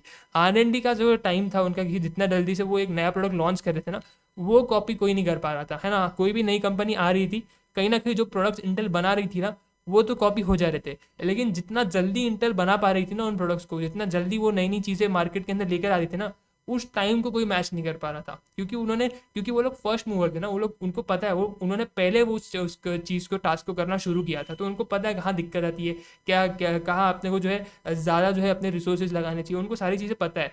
तो उनका R&D करने का जो तरीका है ना, वो काफ़ी बहुत ज़्यादा अच्छा है। और R&D का जो उनका टाइम है ना, वो बहुत ज़्यादा कम है ना। बहुत ज़्यादा वो टाइम स्पेंड करते हैं R&D पे, जल्दी जल्दी जो है अपनी नई नई टेक्नोलॉजीज को एक्सप्लोर करते हैं, और अपने जो प्रोडक्ट्स है उनको जो है मार्केट के अंदर लॉन्च करते हैं एकदम जल्दी जल्दी, एकदम क्विकली। तो वो टाइम को, वो क्विकनेस को कोई मैच नहीं कर पा रहा है, वो क्विकनेस को कोई इमिटेट नहीं कर पा रहा है। तो वो जो क्विकनेस है ना, जो R&D का जो उनका साइकिल है, उधर जो उनको एडवांटेज मिल रहा है ना, वो कोई कॉपी नहीं कर पा रहा है आसानी से। तो वहाँ जो है इंटेल के लिए जो है क्या हो रहा है सर, इंटेल के लिए जो उसकी कैपेबिलिटी है, ये वो जो है कॉस्टली टू इमिटेट है। अगर कोई कंप्यूटर को कॉपी करना है, उसकी ये R&D साइकिल का जो अपन टाइम बोल रहे हैं, जो कि इंटेल को कम लगता है, अगर ये किसको कॉपी करना है ना, तो उसको बहुत ज़्यादा जो है एफर्ट्स जो है लेने पड़ेंगे, और बहुत ज़्यादा जो है उसको टाइम जो है लगेगा इस चीज़ को कॉपी करने के लिए। तब तक इंटेल जो है कहीं ना कहीं बेनिफिट्स जो है इस चीज़ के लेता रहेगा। तो मेरे ख्याल से इतना आपको समझ में आ चुका रहेगा कि आपके लिए जो है आपकी कैपेबिलिटी है वो कॉस्टली टू इमिटेट रहनी चाहिए, आसानी से जो है इमिटेबल नहीं होनी चाहिए, यानी कि आसानी से कोई भी उसको कॉपी नहीं कर सकता है। ये बात अपने को जो है समझनी पड़ेगी। अच्छा, तो ये 3 अभी तक अपन ने जो है यहाँ पे जो है क्राइटेरिया देखे हुए कोर कॉम्पिटेंसी की। अगर मैं बोल रहा हूँ मेरे पास एक सर्टन कैपेबिलिटी है, है ना, जिसको मैं बोल रहा मेरी कोर कंपेटेंसी है, तो उस 4 क्राइटेरिया को मैं बोलूँगा अगर कि मैं उसको पूछूंगा। सी फॉर एग्जांपल आपकी ऑर्गेनाइजेशन बोल रही है कि यार मेरे पास जो है मेरी जो आर एन डी का जो साइकिल है, आर एन डी का साइकिल टाइम जो है वो काफ़ी ज़्यादा जो है फास्ट है एकदम आर एन डी का, जैसे कि इंटेल के केस में है। से फॉर एग्जांपल इंटेल ये चीज़ बोल रही है तो मैं इंटेल को देखूंगा अगर कि अच्छा ठीक है ये तेरी कोर कंपेटेंसी है तू बोल रहा है, तो मैं बोलूँगा कि इंटेल को एक क्वेश्चन पूछूंगा कि भाई ये जो 4 क्राइटेरिया क्या तेरा कोर कंपेटेंसी इन 4 क्राइटेरिया को फुलफिल कर रहा है क्या? अगर वो 4 क्राइटेरिया को फुलफिल कर रहा है तो मैं मानता हूँ तेरी कंपेटेंसी जो है वो कोर कंपेटेंसी है। सबसे पहला आपका क्राइटेरिया अपन ने देखा कि भाई वो वैल्यूएबल होना चाहिए, दूसरा वो क्या होना चाहिए, रेयर होना चाहिए, और तीसरा वो क्या होना चाहिए, कॉस्टली टू इमिटेट होना चाहिए। अब आते हैं सर अपन चौथे अपने क्राइटेरिया की तरफ। चौथा क्राइटेरिया है नॉन सब्स्टिट्यूटेबल, यानी कि उसका कोई भी स्ट्रैटेजिक अल्टरनेटिव नहीं होना चाहिए, है ना, कोई भी स्ट्रैटेजिक इक्विवेलेंट नहीं होना चाहिए। जैसे कि सर अपन सब्स्टिट्यूट्स के इस पे देखें तो अपना एक एग्जांपल अपन ने पहले भी डिस्कस किया है पनीर और टोफू का, है ना। पनीर और टोफू का अपन ने एग्जांपल दिया हुआ है, डिस्कस किया हुआ है कि पनीर आपका जो है, पनीर का अल्टरनेटिव जो है क्या सब्स्टिट्यूट जो है वो आपका टोफू है। टी एंड कॉफ़ी हो गए, है ना। उसके बाद सर आपका बटर एंड घी हो गए, है ना। बहुत सारे आपके जो है सब्स्टिट्यूट्स आपको जो है आज के डेट में जो है देखने को मिल जाते हैं। आपकी जो जो कोई भी कैपेबिलिटी है ना उसकी कोई सब्स्टिट्यूट नहीं होना चाहिए, उसका कोई भी स्ट्रैटेजिक इक्विवेलेंट नहीं होना चाहिए, है ना। से फॉर एग्जांपल यहाँ पर मैं आपको एक एग्जांपल देता हूँ बढ़िया सा नॉन सब्स्टिट्यूटेबल के केस में। से फॉर एग्जांपल आपका जो है आपका कुछ ह्यूमन रिसोर्स है, आपके कुछ ह्यूमन रिसोर्सेज है ना। आपका जो कोई ह्यूमन रिसोर्सेज है, से फॉर एग्जांपल अपन तारक मेहता का एग्जांपल देते हैं। एक एपिसोड मैंने देखा था तारक मेहता का, जिसके अंदर जो है जो नट्टू काका और बागा है ना, उन्होंने जो है जेठालाल का काम छोड़ करके किसी दूसरे इलेक्ट्रॉनिक्स की दुकान में जो है काम पकड़ लिया था, किसी दूसरे इलेक्ट्रॉनिक्स की दुकान के अंदर वो काम करना शुरू कर चुके थे। तो जेठालाल और बागा के लिए जो वो दो उसके जो एम्प्लॉयज़ है ना, वो काफ़ी इंपॉर्टेंट एम्प्लॉयज़ है, काफ़ी इंपॉर्टेंट पिलर्स है उसके बिजनेस के। जैसे ही वो किसी दूसरे इलेक्ट्रॉनिक्स की दुकान पे चले गए ना, तो जेठालाल अकेला उस दुकान को हैंडल नहीं कर पा रहा था, और ना ही उसको कोई भरोसेमंद नए एम्प्लॉय मिले थे जिनको वो काम पे रखे, है ना। तो जो वो जो नट्टू काका और बागा है ना, जेठालाल को बाद में रियलाइज़ हुआ कि वो जो कैपेबिलिटी थी उसकी, है ना, उसको वो सब्स्टिट्यूट कर ही नहीं सकता था, कि भाई नट्टू काका और बागा के अलावा कोई और उसके बिजनेस को चला ही नहीं सकता था, है ना। तो जेठालाल को तुरंत ये चीज़ रियलाइज़ हुई, तुरंत वो गया नट्टू काका और बागा को जो है वापस दुकान पे लेकर आया, क्योंकि उसको पता लग गया करके यार ये नट्टू काका और बागा मेरी एक कोर कंपेटेंसी है, मेरा ये ह्यूमन रिसोर्स जो है मेरे लिए बहुत ज़्यादा इंपॉर्टेंट है, मेरे लिए बहुत ज़्यादा ये बोल सकते हैं इसको अपन क्या बोलते हैं सर, बहुत ज़्यादा मतलब इंपॉर्टेंट ह्यूमन रिसोर्स है, यानी कि उनके बिना उसका बिजनेस चल नहीं सकता, ये उसको पता लग गया। हाँ, तो वापस नट्टू काका और बागा को वो लेकर के आया। ये एक एपिसोड था, यही मैं प्ले करने वाला था, बट फिर अपने को गूगल ड्राइव पे लेक्चर को डालना पड़ता, तो मैंने कहा कोई ना, एक छोटा सा एक पार्ट है मैं तुमको दे देता हूँ, मेरे ख्याल से तुम समझ गए रहोगे। वो एपिसोड तुमने कभी देखा भी होगा, नहीं देखा होगा, आई डोंट नो। ज़्यादा पुराना एपिसोड नहीं है, रिसेंट भी एपिसोड नहीं है, लेकिन ज़्यादा पुराना भी नहीं है। अच्छा मतलब बीच का एपिसोड है, मतलब पुराने और नए के बीच का एपिसोड है। बट ठीक है सर, मतलब तुम समझ पा रहे हो कि आपका जो भी कैपेबिलिटी है ना वो नॉन सब्स्टिट्यूटेबल होना चाहिए, उसको कोई भी स्ट्रैटेजिक इक्विवेलेंट नहीं होना चाहिए। अगर उसका कोई स्ट्रैटेजिक इक्विवेलेंट है तो फिर यार वो तो फिर मतलब आप इक्विवेलेंट पे भी शिफ्ट कर सकते हो ना। अगर आपका एक कैपेबिलिटी काम नहीं कर रहा तो आप दूसरी कैपेबिलिटी पे शिफ्ट कर लोगे, है ना। तो आपका जो भी कैपेबिलिटी है ना वो नॉन सब्स्टिट्यूटेबल होना चाहिए, ये बहुत ज़्यादा इंपॉर्टेंट है। चौथी क्राइटेरिया अपनी यही है कि वो नॉन सब्स्टिट्यूटेबल होना चाहिए sir. Capabilities that do not have strategic equivalents, है ना, ऐसी कैपेबिलिटीज जिनका कोई भी स्ट्रैटेजिक इक्विवेलेंट्स नहीं होना चाहिए are called non substitutable capabilities. The final criteria for a capability to be a source of competitive advantage is that there must be no strategic equivalent valuable resources that are themselves either not rare or imitable, है ना। Basic सी बात वो बोल रहा है कि भाई जो भी आपकी कैपेबिलिटी है वो नॉन सब्स्टिट्यूटेबल होनी चाहिए, ये सर। एग्जाम्पल उसने जो है दिए है, से फॉर एग्जाम्पल यहाँ पे हम लोग एक एग्जाम्पल देख लेते हैं नॉन सब्स्टिट्यूटेबल के केस में। For years firm try to imitate Tata's low cost strategy. Tata क्या करता था, लो कॉस्ट पे जो है आपकी प्रोडक्ट्स को जो है मैन्युफैक्चर करता था, but most have been unable to duplicate Tata success, है ना। बहुत सारे फर्म ने कॉपी किया, लो कॉस्ट पे उन्होंने प्रोडक्ट दिया, लेकिन टाटा जितना सक्सेस किसी और को मिला नहीं। They did not realise that Tata has a unique culture and attract some of the top talent in the industry, है ना। उन्होंने ये नहीं देखा कि भाई टाटा जो है सिर्फ सस्ता चीज़ नहीं दे रहा है, टाटा जो अच्छे अच्छे एम्प्लॉयज जो हो सकते थे ना उनको टाटा ने अट्रैक्ट किया, जो भी टॉप उनके लिए जो है ये बन सकते थे ना, आपके टॉप जो उनके एम्प्लॉयज़ बन सकते ना, टॉप उनके जो लोग बन सकते थे ना, जो कि बहुत ज़्यादा अपने काम में अच्छे हैं, जिनके पास बहुत ज़्यादा अच्छा, जो कि वेल क्वालिफाइड है, वेल ट्रेंड है ना, उन लोगों को जो है टाटा ने अट्रैक्ट किया, अच्छे अच्छे पैकेजेस दिए, उन लोगों को जो है ऑन बोर्ड लेकर के आए, तब जाकर के वो जो है अच्छी अच्छी स्ट्रैटेजीज बना पा रहे थे, और तब जाकर के टाटा जो है सक्सेसफुल बन रहा था। एक अच्छा कल्चर बनाया बेसिकली टाटा ने। The culture and excellent human capital work together in implementing Tata strategy and are the basis for its competitive advantage. ये जो कल्चर है और उसका जो अच्छा ह्यूमन कैपिटल है ना, ये दोनों मिल करके जो है टाटा के लिए जो है एक अच्छी कोर कंपिटेंसी बन रही थी, और उसकी वजह से जो है आपको जो है कॉम्पिटिटिव एडवांटेज जो है मिला। टाटा को मिला। The strategic value of capability increases as they become more difficult to substitute. जितना ज़्यादा जितना ज़्यादा आपकी कैपेबिलिटी जो क्या है डिफिकल्ट टू सब्सटीट्यूट है ना, उतना ज़्यादा वो जो है आपका स्ट्रैटेजिक वैल्यू जो है बढ़ जाता है। For example computers are deeply aware about Apple's operating system iOS, है ना। एप्पल का जो ऑपरेटिंग सिस्टम है iOS, उसके बारे में कंप्यूटर्स को सबको पता है कि बहुत ज़्यादा सक्सेसफुल मॉडल है। However to date no computer has been able to imitate Apple's capabilities. लेकिन भाई आज की डेट तक किसी भी कंप्यूटर ने ऐसा जो है ऐसा कुछ अटेम्प्ट नहीं लिया हुआ जिससे वो एप्पल के iOS को जो है इमिटेट कर सके। These are also protected through copyrights. Same to same iOS का जैसा आप जो है चीज़ है उसको कॉपी करके अपने एंड्रॉयड में नहीं लेकर के आ सकते हो, क्योंकि कॉपीराइट के भी कुछ इश्यूज़ रहते हैं। अपना पेटेंट्स वगैरह करवा के रखा होगा iOS वालों ने, एप्पल वालों ने। तो इसके लिए जो है यहाँ पर जो है कोई भी चीज़ जो है आपका जो है वो आपका जो कंप्यूटर है वो जो है उसको ये नहीं कर पाता है, इमिटेट नहीं कर पाता है ना। तो मेरे ख्याल से ये आपको क्लियर रहेगा। सिंपल सी बात थी सर, सिंपल सी बात ये थी कि आपकी जो कैपेबिलिटी है जिसको आप कोर कंपेटेंसी बोल रहे हो ना, उसको 4 क्राइटेरिया फुलफिल करना पड़ेगा। अगर वो 4 क्राइटेरिया फुलफिल कर रहा है ना सर, तो उसके बाद आप बोल सकते हो कि यार ये मेरी पर्टिकुलर कैपेबिलिटी जो है कोर कंपेटेंसी है सर। 4 क्राइटेरिया क्या थी? सबसे पहला वैल्यूएबल, दूसरा रेयर, तीसरा ये अपना कॉस्टली टू इमिटेट, एंड चौथा आपका क्या था सर? नॉन सब्स्टिट्यूटेबल, है ना। मेरे ख्याल से इतना तुमको जो है समझ आ गया रहेगा। टेलीग्राम चैनल पे मैं तुमको सबको बता दूं, जो भी ये लेक्चर्स देख रहे हैं डेली बेसिस पे, जो भी इन लेक्चर्स को फॉलो कर रहा है, कि मैं टेलीग्राम पे जो है हैंड रिटन नोट्स है ऑलरेडी अपलोड कर रहा हूँ, है ना। आपको जो है अलग अलग chapter wise handwritten notes की PDF मिल जाएगी। डेली बेसिस पे जितना भी अपन लेक्चर के अंदर कवर कर रहे हैं, आपको उस PDF के अंदर से जो है अपने हैंड रिटन नोट्स जो है बना लेने हैं। यही हैंड रिटन नोट्स आपको जो है आगे इन फ्यूचर में काम आने वाले हैं, जब अपन रिवीजन करेंगे और जब अपन 1.5 डेज़ के अंदर एग्जाम से पहले चीज़ों को जो है वापस रिकॉल करेंगे, तो वहाँ पर वो चीज़ आपको काम आने वाली है। तो वो बहुत ज़्यादा इंपॉर्टेंट है। तो हैंड रिटन नोट्स को जो है अपने साथ साथ जो है साइमल्टेनियसली बनाते जाओ। लेक्चर कंप्लीट करो, जितना अपन ने जो लेक्चर में जो पार्ट डिस्कस किया है उसको जो है अपने हैंड रिटन नोट्स के अंदर लिख लो, अपने हैंड राइटिंग में अच्छी सी एक बुक बना लो। 100 पेजेस की बुक जो है इनफ रहेगी। कुछ 35 से लेकर 40 पेजेस के अंदर मैंने पूरा स्ट्रैटेजिक मैनेजमेंट को समराइज़ किया हुआ है उन रिविजन नोट्स के अंदर। तो वो अच्छे से बना लो, तो तुम्हारा काम जो है आसान हो जाएगा आखिरी के दिनों में। नहीं तो तुम बहुत ज़्यादा स्ट्रगल करोगे आखिरी के दिनों में, है ना। क्योंकि FM है, SM है, बार बार मैं ये चीज़ रिपीट कर रहा हूँ, FM है, SM है। FM कहीं ना कहीं टाइम लेगा, तो अपने को कोशिश करना है कि SM में जितना ज़्यादा कम टाइम अपने को लगे उतना अपन कम रखे उस चीज़ को, है ना। तो इसके लिए अपने को रिवीजन नोट जो है बहुत ज़्यादा हेल्पफुल होंगे। हैंड रिटन नोट्स अपने हाथों से लिखे हुए रहेंगे, तो तुमको काफ़ी ज़्यादा कॉन्फिडेंस भी होगा कि यार हाँ भाई मैंने अच्छे से जो है टाइम लगा करके इसको बनाया हुआ है, तो ये अच्छे रहेंगे, है ना। वो आपके लिए यूज़फुल रहेंगे। बाकी तो आपकी मर्जी है, जैसा आप करना चाहो वैसे आप कर सकते हो। एक सेकंड, ये क्या हुआ? कुछ नहीं, हाँ। सो यस, तो मेरे ख्याल से तुमको ये वाला पॉइंट क्लियर रहेगा कि कौन सी आपकी जो कैपेबिलिटी है वो कोर कंपेटेंसी कहलाई जाएगी। 4 क्राइटेरिया आपको फुलफिल करना है, उसके बेसिस पे जो आपका ये वाला पार्ट हो जाएगा सर।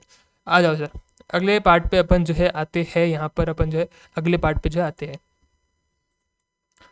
तो सर अगला जो अपना पार्ट आ रहा है ना, वो आ रहा है स्वॉट एनालिसिस वाला पार्ट। ऑलरेडी अपने को पता है, एकदम बेसिक सा पार्ट है। तो इसको जैसे एक बार एक डायग्राम है उसको देख के बस अपन आगे बढ़ेंगे। तो वो बोल रहा है सर स्वॉट एनालिसिस के अंदर, स्वॉट analysis is the analysis of a business strength, weakness, opportunities and threat की बात तो अपने को सबको पता है बड़े लंबे टाइम से। एक सेकंड, हाँ। The primary objective of a स्वॉट analysis is to help organization develop a full awareness of all the factors. आपका प्राइमरी यहाँ पे ऑब्जेक्टिव क्या है इसके स्वॉट एनालिसिस का? तो आपके स्वॉट एनालिसिस को जो है बेसिकली आपके स्वॉट एनालिसिस का ये ऑब्जेक्टिव है कि वो अवेयर करवाना चाहता है हमारी ऑर्गेनाइजेशन को अबाउट ऑल फैक्टर्स, जैसे कि आपके एक्सटर्नल एंड आपके इंटरनल फैक्टर्स। जो भी आपके फैक्टर्नल्स है, जो भी आपके फैक्टर्स है एक्सटर्नल या फिर इंटरनल, जो कि आपके बिजनेस को अफेक्ट कर सकते हैं, उन फैक्टर्स के बारे में जो है आपके जो है ऑर्गेनाइजेशन को जो है आपके स्वॉट एनालिसिस जो है अवेयर करवाना चाहते हैं सर। उसके बाद सर अपन स्वॉट एनालिसिस का नीचे वाला एक डायग्राम देख लेते हैं, बस इतना ही अपने लिए इनफ है। स्वॉट एनालिसिस के अंदर बेसिकली आपके स्ट्रेंथ्स आपके जो है हेल्पफुल रहते हैं आपके ऑब्जेक्टिव्स के अंदर आपको अचीव करने में। उसके बाद आपकी वीकनेसेस जो है आपके हार्मफुल रहते हैं आपके ऑब्जेक्टिव्स को अचीव करने के लिए। स्ट्रेंथ जो है आपके इंटरनल भी रहते हैं, आपके एक्सटर्नल भी रहते हैं। स्ट्रेंथ बेसिकली आपका जो है यहाँ पे आपका कुछ आपका जो है ऐसे एट्रीब्यूट्स है ऑर्गेनाइजेशन के जो कि आपके इंटरनल है। एक सेकंड, ये कुछ तो ये फिगर जो है अलग से है। बेसिकली इतना तुमको बेसिकली पता है यार, स्ट्रेंथ से क्या होता है। बेसिकली अपने को अपने ऑब्जेक्टिव्स को अचीव करने के लिए मदद मिलती है। वीकनेस जो है अपने ऑब्जेक्टिव्स को अचीव करने के लिए हार्मफुल रहते हैं। अपॉर्चुनिटी बेसिकली आपकी जो है एक कोई ऐसा जो है आपका इवेंट है, कोई ऐसा आपका जो है बेसिकली अपॉर्चुनिटी बेसिकली आपका से फॉर एग्जांपल यार अभी मतलब कोई ऐसी चीज़ है जो कि आपके लिए फेवरेबल हो सकती है, आपको आपको पता है करके यार ये पर्टिकुलर चीज़ के अंदर मैं अगर मेरे रिसोर्सेज डालता हूँ तो इसका जो आउटकम रहेगा मेरे लिए वो फेवरेबल रहेगा, तो आपके लिए एक फेवरेबल चीज़ है अपॉर्चुनिटी। और थ्रेट आपके लिए एक अनफेवरेबल चीज़ है जो कि आप बिल्कुल भी नहीं चाहोगे कि आपके बिजनेस के अंदर हो, कोई चीज़ का कोई भी टाइप का थ्रेट ना हो। तो थ्रेट एक अनफेवरेबल सिचुएशन है, एक अनफेवरेबल सिचुएशन है आपके लिए, और अपॉर्चुनिटी आपके लिए एक फेवरेबल सिचुएशन रहेगी, एक फेवरेबल आपके लिए एक इवेंट हुआ रहेगा, फिर कुछ तो भी ऐसी चीज़ हुई रहेगी जो कि आपके लिए फेवरेबल है ना। तो ये आपका बेसिकली स्वॉट एनालिसिस का छोटा सा पार्ट है। तो यहाँ पे एक ये देख लेते हैं strength weaknesses and opportunity and threat का, ये एक दिया हुआ है अपन ने कि आपके बिजनेस के लिए स्ट्रेंथ क्या क्या चीज़ें हो सकती है। तो स्ट्रेंथ हो सकता है अगर कि आपके पास मल्टीपल पार्टनर्स हो जिनके पास बहुत सारा एक्सपर्टीज़ हो, है ना, आपके पास जो है कोई long term contractual service agreements हो 70 years and above of brand value. उसके बाद सर आपके पास जो है आपका जो स्प्रेड है सर्विस का वो बहुत ज़्यादा है सर, आपके across 20 states in India, 400 employees है आपके पास जो कि सर्विसेज देते हैं, है ना। तो आपका सर्विस का जो नेटवर्क है, सर्विस का जो आपका चैनल है, याद है ना अपन ने ऊपर चैनल देखा था, डिस्ट्रीब्यूशन के चैनल देखे थे, तो 3 चैनल था, उसमें से तीसरा चैनल सर्विस का चैनल था। तो सर्विस का चैनल आपके लिए आपका बहुत ज़्यादा स्ट्रॉन्ग है, बहुत ज़्यादा अच्छा है, तो आपके लिए एक स्ट्रेंथ है। उसके बाद आते हैं सर वीकनेस के ऊपर आता है सर क्या, वीकनेस के अंदर sir run by old methods, पुराने तरीकों से आप आपके ऑर्गेनाइजेशन को चलाते हो, तो ये एक थोड़ा सा वीकनेस है।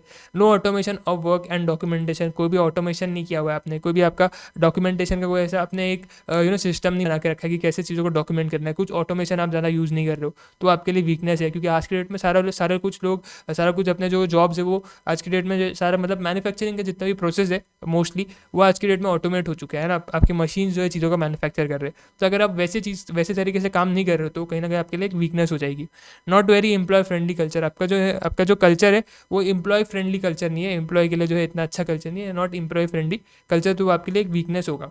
उसके बाद अपॉर्चुनिटी क्या क्या हो सकती है, तो सर आपका ऑटोमेशन ड्रिवन एडवांसमेंट हो रहा है कि भाई आपको जो है आप नई नई टेक्नोलॉजी आपकी आ रही है और आपके पास उतना रिसोर्सेज भी अवेलेबल है, उतने पैसा भी आपके पास है कि आप नई टेक्नोलॉजी के अंदर इन्वेस्ट कर सकते हो, और नई टेक्नोलॉजी आ रही है मार्केट के अंदर, तो आपके लिए एक अच्छी अपॉर्चुनिटी है कि भाई आपके पास पैसा भी है, आपके पास फंड्स भी है जिसको आप टेक्नोलॉजी के अंदर इन्वेस्ट करना चाहते हो, और नई नई लेटेस्ट टेक्नोलॉजी ऑलरेडी आपको मार्केट के अंदर आते हुए देखने को मिल रही है। तो आपके लिए अच्छी बात है कि आप पैसा लगाओगे तो एक सही जगह लगाओगे, एक अच्छी जगह पे लगाओगे, और एक नई लेटेस्ट टेक्नोलॉजी अपने बिजनेस के अंदर लेकर के आ पाओगे, तो एक आपके लिए अपॉर्चुनिटी रहेगी।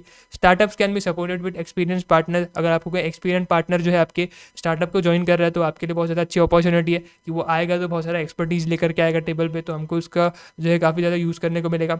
Investment in technology can multiply returns, आपको दिख रहा है कि भाई मेरे पास पैसा पड़ा हुआ है, आइडल फंड्स पड़े हुए, चल इसको थोड़ा किधर अपन जाकर के इन्वेस्ट करते, टेक्नोलॉजी वगैरह पे इन्वेस्ट करते, तो उससे अपने को जो है फ्यूचर में आकर के जो है रिटर्न मिलने वाला है सर, है ना। तो वो आपके लिए जो है अपॉर्चुनिटी रहेगी। बेसिकली आपको कोई इन्वेस्टमेंट के लिए अपॉर्चुनिटी दिख रही है कि यार मैं इस जगह पे इन्वेस्ट करूंगा तो मेरे को फ्यूचर में जाके अच्छे रिटर्न्स मिल सकते हैं। उसके बाद सर अपन आते थे थ्रेड की तरफ। थ्रेड के अंदर क्या हो रहा है सर, थ्रेड के अंदर सर आपके ऑनलाइन प्लेयर्स जो है मार्केट के अंदर आ चुके हैं, तो ऑफलाइन प्लेयर्स के लिए तो एक थ्रेट आ गया, ऑनलाइन प्लेयर्स उनके लिए थ्रेट हो गए। उसके बाद AI बेस्ड सोल्यूशंस एप्लीकेशन अपन आज की डेट में देख रहे निकल रहे, तो वो एक तरीके से थ्रेट है बहुत सारे बिजनेसेस के लिए, बहुत सारे जॉब्स के लिए। Price point of online being very competitive, आपका जो ऑनलाइन वालों का प्राइस पॉइंट है वो बहुत ज़्यादा कॉम्पिटिटिव है, बहुत ज़्यादा सस्ते दाम पे जो है प्रोडक्ट्स को ऑफर कर पाते हैं वो लोग, क्योंकि उनका कोई भी फिजिकल प्लेस ऑफ बिजनेस नहीं है जिनको उसको मेंटेन करने के लिए खर्चा वगैरह कम लग रहा है, तो वो चीज़ उनकी अगर खर्चा कम हो रहा है तो वो प्राइस भी जो है कहीं ना कहीं कम दे पा रहे हैं। तो वहाँ पर जो है प्राइस पॉइंट पे अपने को जो है प्राइस पॉइंट उनके लिए अपने लिए थ्रेट बन रहा है कि जो ऑनलाइन वाले प्राइस सेट कर रहे हैं वो अपने लिए थ्रेट है, उनकी एंट्री अपने लिए एक बहुत ज़्यादा थ्रेट है, बड़ा थ्रेट है। AI की जो चीज़ें आज के डेट में निकल रही है, AI बेस्ड सोल्यूशन जो निकल रहे हैं, एप्लीकेशन निकल रहे हैं, वो अपने लिए कहीं ना कहीं थ्रेट है। Speed of work becoming faster by day, तो जितना ज़्यादा आपके जो ऑटोमेशन हो रहा है, जितनी भी ज़्यादा आपकी ये जो AI वगैरह चीज़ें वगैरह आ रही है, तो इससे जो है टास्क जो है पर्टिकुलर एक टास्क है वो उसका कंप्लीशन का टाइम कम हो जा रहा है, और एक काफ़ी फटाफट जो है चीज़ें आपकी जो होने को लग रही है, तो आपके लिए जो है वो चीज़ जो है एक थ्रेट है कि आपका जो है जितना ज़्यादा जो है बाकी फर्म्स ऑटोमेशन करेगी और आप थोड़ा सा पीछे रह जाओगे, तो आपके लिए कहीं ना कहीं थ्रेट रहेगा, क्योंकि वो लोग जो है जल्दी जल्दी प्रोडक्ट्स को जो है मार्केट में उतार पाएंगे और आप उतना जो है जल्दी प्रोडक्ट्स को मार्केट के अंदर नहीं उतार पाओगे, तो आपके लिए जो है वो एक एज ए थ्रेट जो है हो जाए सर। तो यहाँ पे एक शॉर्ट एनालिसिस का बेसिक अपन ने जो एक ओवरव्यू देख लिया, इतना तो शॉर्ट एनालिसिस तो बेसिकली मेरे को नहीं लगता कि इसको कोई दिक्कत रहेगी, और ये कुछ मतलब एग्जाम के अंदर कुछ ऐसे पूछा जाने वाला क्वेश्चन ही नहीं है, वो आपको ये नहीं बोलेगा डिफाइन व्हाट इज स्वॉट एनालिसिस, मतलब बीकॉम का पेपर नहीं है कि वो बोलेगा डिफाइन स्वॉट एनालिसिस और अपने को 1-1.5 पेज उसके ऊपर लिखना पड़ रहा है ज़बरदस्ती का, ऐसा नहीं होगा। वो कोई अच्छा केस स्टडी बनाएगा स्वॉट एनालिसिस, जस्ट एक बेसिक अंडरस्टैंडिंग के लिए पता होना चाहिए, ऐसा मेरे को नहीं लगता कुछ एग्जाम के अंदर यहाँ से कुछ क्वेश्चन वगैरह बन सकता है ना। तो मेरे ख्याल से इतना पार्ट आप लोगों को सबको क्लियर रहेगा। आगे अभी और भी बहुत सारी चर्चा अपने ऊपर बची हुई है करना, तो उसको भी अपन जो है धीरे धीरे जो है एक स्टेप बाय स्टेप जो है अपन आगे बढ़ते हैं। अच्छा, आ जाओ सर। अब अभी अपन जो है अगले कंसेप्ट की तरफ बढ़ते हैं। अभी तक अगर आपने देखा रहेगा तो अपनी जो मेन जो है बातचीत अभी तक हुई है पिछले लेक्चर में और आज के लेक्चर में, वो हुई है कोर कम्पिटेंसी के ऊपर में, है ना। और आपने सही स्टार्टिंग ऑफ द लेक्चर्स जो अपन इनिशियल लेक्चर्स जब अपन रिकॉर्ड कर रहे थे, चैप्टर 1 हो गया, चैप्टर 2 हो गया, वहाँ पे आपने एक वर्ड सुना रहेगा commonly, competitive advantage, competitive advantage. और मैंने आपको बताया था कि कॉम्पिटिटिव एडवांटेज बेसिकली आपकी कुछ ऐसी कैपेबिलिटीज़, कुछ ऐसे स्किल्स, कुछ ऐसे आपके पास फीचर्स है जिन फीचर्स की वजह से, जिन कैपेबिलिटीज़ की वजह से आप आपके कंप्यूटर से जो है आगे रह पा रहे हो, है ना। कुछ ऐसे रिसोर्सेज है आपके पास जो कि आपके कंप्यूटर के पास नहीं है, सिर्फ आपके पास है, और उस पर्टिकुलर चीज़ की वजह से आप आपके कंप्यूटर से थोड़ा सा आगे रह पा रहे हो सर। तो वो आपके लिए जो है कहीं ना कहीं एक कॉम्पिटिटिव एडवांटेज जो है बन रहा है वहाँ पे। तो अभी अपना जो है डिस्कशन होने वाला है कॉम्पिटिटिव एडवांटेज के बेसिस पे, है ना। कॉम्पिटिटिव एडवांटेज के ऊपर पे ये देखने वाले अपन कि कॉम्पिटिटिव एडवांटेज अपन कैसे जो है अचीव करेंगे और कब तक ये कॉम्पिटिटिव एडवांटेज को अपन सस्टेन कर पाएंगे, है ना। बहुत ज़्यादा अपने लिए इंपॉर्टेंट है कि कॉम्पिटिटिव एडवांटेज को अपन को सस्टेन भी करना आना चाहिए।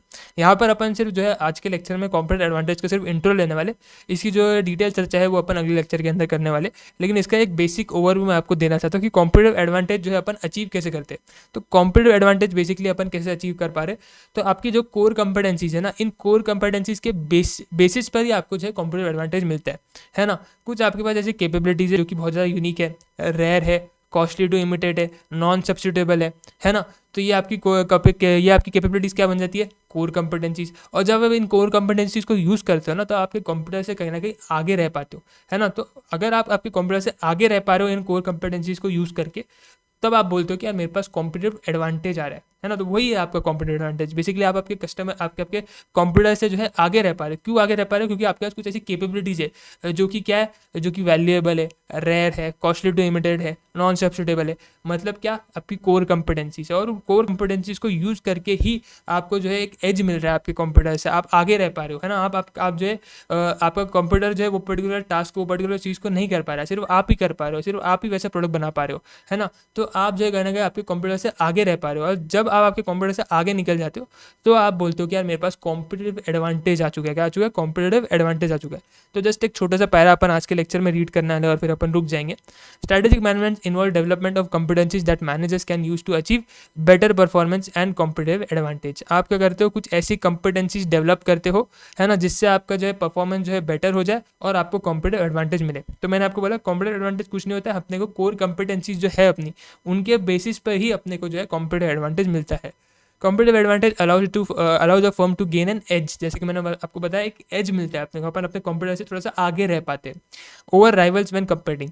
It is a set of unique features of a company and its products that are perceived by the target market as significant and superior to competition, है ना। कुछ ऐसे आपके पास फीचर है, आपका प्रोडक्ट जो है कुछ ऐसा आपने प्रोडक्ट बना दिया है जिसके अंदर आपने बहुत ज़्यादा अच्छा इनोवेशन किया हुआ है, बाकी किसी प्रोडक्ट के अंदर नहीं मिलता है। जैसे कि मैंने आपको बताया स्मार्ट वॉच, है ना। बाकी जब पहली बार स्मार्ट वॉच इंट्रोड्यूस हुई थी, है ना, तो तब सिर्फ नॉर्मल घड़ियाँ बिकती थी, तब सिर्फ आदमी जो है घड़ी को खरीदता था टाइम देखने के लिए। जब लेकिन स्मार्ट वॉच इंट्रोड्यूस हुई, पता लगा कि यार इसको फ़ोन के साथ भी कनेक्ट किया जा सकता है, मल्टीपल फीचर्स के साथ आ रही है।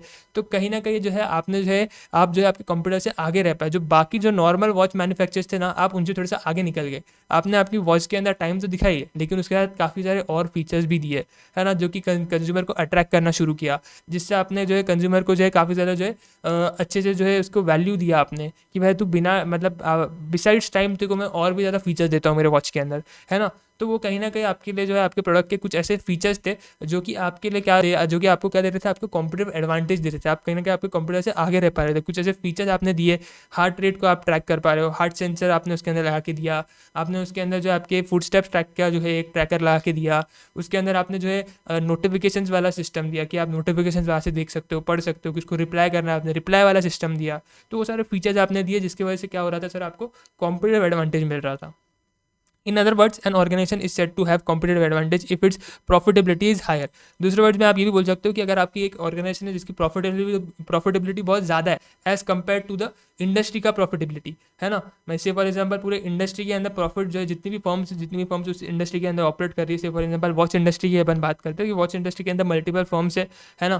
तो मल्टीपल जो फर्म्स है उनको मिला करके जो प्रॉफिट बन रहा है इंडस्ट्री का, से फॉर एग्जाम्पल 50,000 करोड़ का जो है प्रॉफिट बन रहा है, उसमें से एक कंपनी है से फॉर एग्जाम्पल टाइटन, है ना।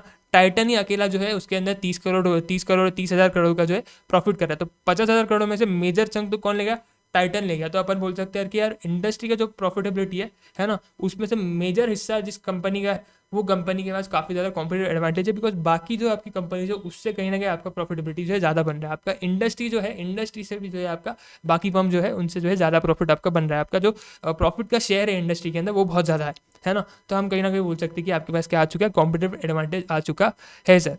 तो मेरे ख्याल से इतना पार्ट अपन ने जो है आज के लेक्चर में डिस्कस किया हुआ है। आगे अपन कॉम्पिटेटिव एडवांटेज के ऊपर और चर्चा करने वाले हैं, क्या है कॉम्पिटेटिव एडवांटेज, कैसे अपन उसको जो है सस्टेन करेंगे, बिकॉज कॉम्पिटेटिव एडवांटेज भी जो है कहीं ना कहीं इरोड होने के चांसेस रखता है ना।